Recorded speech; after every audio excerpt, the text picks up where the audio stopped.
3 fermented brown rice and seaweed rice bowl recipes for optimal magnesium. That's something I'm going to talk about today, so stick around. Hi, my name is Sachiaki Takamiya. I am the author of the Ikigai Diet and Ikigai Bio-Hacking.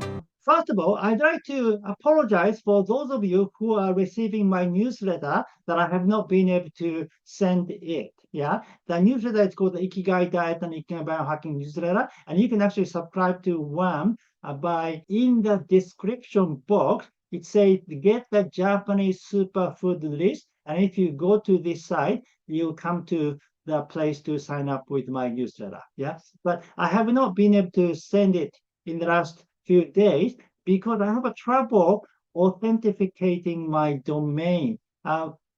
I think Google therefore changed their rule about authentication, so I need to adjust those changes. But I have trouble doing it. As you can see, I'm not really good with technology in general, so it is extremely complicated process to do it. I mean, for maybe most people, it's not that difficult, but for me, it's just really difficult to do that. Yeah. So I'll try to complete the process as soon as possible, and I will start sending the newsletter again. Yeah. Sorry about inconveniences. Okay, so in the last video, I shared with you about seaweed and 7 common Japanese seaweed dishes. Yeah, and then I talked about the health benefit of seaweed too. Yeah, so and then 2, it says good source of vitamins and minerals. Yes. Now there's one mineral that seaweeds are abundant. Yeah, and that is magnesium. Yes, magnesium.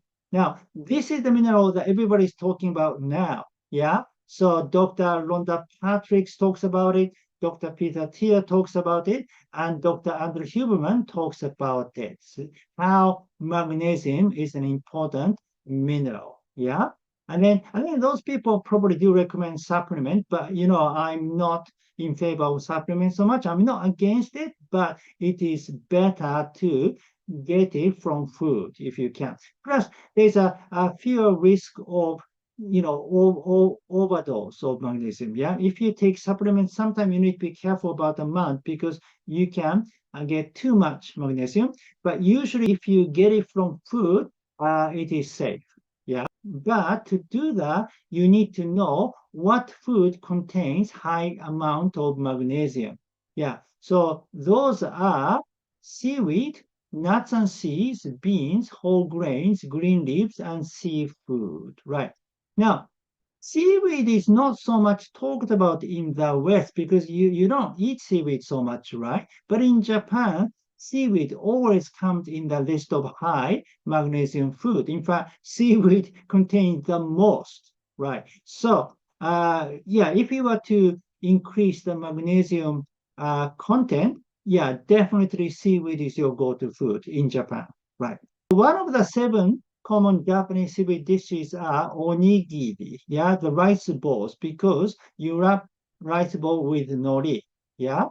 But I also said it is better to eat onigiri with brown rice or fermented brown rice. This is because by using brown rice, you can increase the magnesium content. The whole grains contains high amount of magnesium, yeah. And then if you use fermented brown rice, even better because it's got azuki beans now, which can further increase the magnesium content. Yeah. Plus, you got a benefit of the fermented food as well. Yeah. Then, if you use goma, sesame seed, yeah, in your onigiri, then you can further increase your magnesium content. Yeah. So today, I'll share with you 3 recipes of making onigiri using nori, fermented brown rice, and goma. So please watch the video until the end. All right, so today I'll make 3 different types of onigiri. The first one is using umeboshi, yeah, and then the second one is using katsuobushi, which is a bonito flakes, and then the last one is sake, which is salmon, yeah. And then other ingredient you need, of course, you need Koso Genmai, fermented brown rice, and then of course you need nori, seaweed, and sesame seeds, and then you need salt, and also you want to have a bowl of water to wash your hands. Alright, so let's get into it. So first, you kind of want to wet your hand a little bit, and then you put a little bit of sea salt in your hand, and then grab rice like that, and then in the middle you can make a kind of hole like that, and then you put umeboshi. You don't want to put the entire umeboshi because there's a seed inside, so you just take, I don't know, maybe this much umeboshi, and then put it inside, and then you add more rice like that, and then you kind of hold it so that the salt spread evenly to the rice bowl.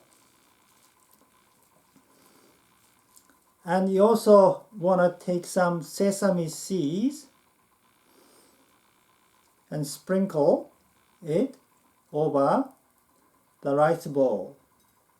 And then you hold it a few times, and then finally you pick nori and wrap the rice bowl with nori like that. And then here, because nori kind of sticks to your hand, you want to put a little water, or better it is kind of warm water, hot water to warm water, and then you can wrap the nori smoothly, like that. Okay, then you can put it in this lunchbox container. So the second one is katsuobushi one. So again, you want to kind of wash your hands a bit, and then put some salt on your palm, and then add some rice, a bit more, and in the middle you want to put little katsuobushi with soy sauce, basically. So like that in the center, and get more rice. Then we call it nigiru in Japanese. That is why it's called onigiri, because you nigiri to make one. Then again you sprinkle some sesame seeds,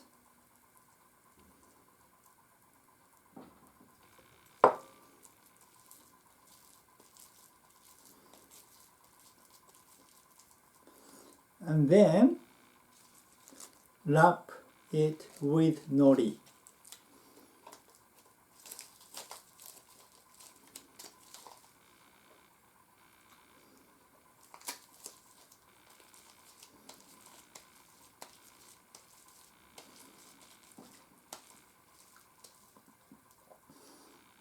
Like that.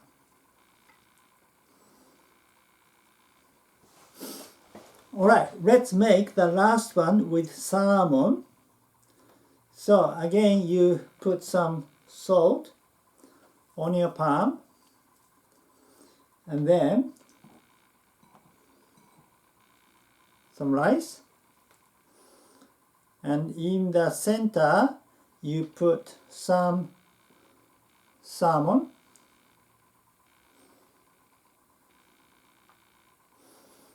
and then add rice, and then you wrap it, not wrap it, then you kind of hold and squeeze. You basically nigiru, yeah. And then you sprinkle sesame seeds all over the rice bowl. And then nigiru a bit more. And then finally wrap it with nori.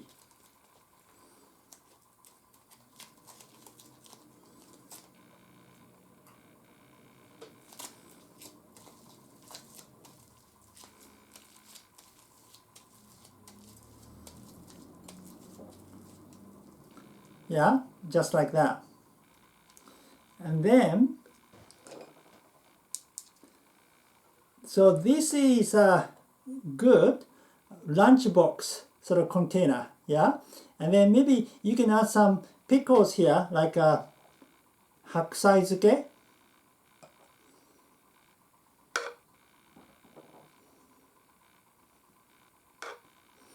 It becomes a good lunch. Like that.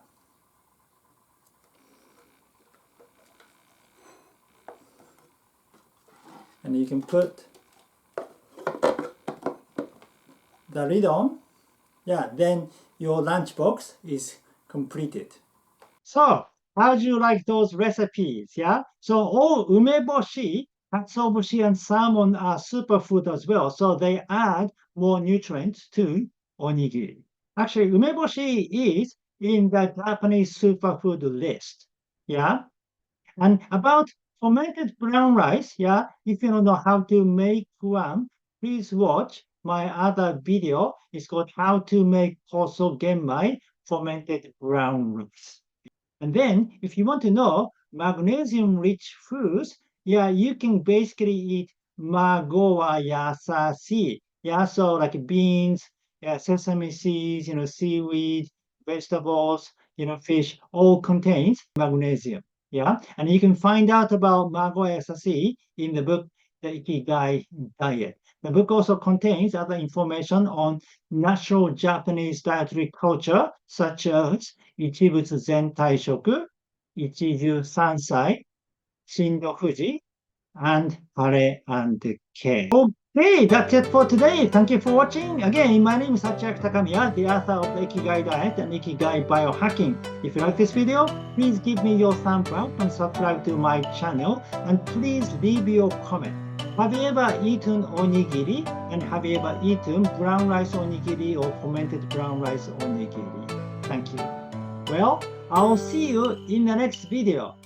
Ikigai!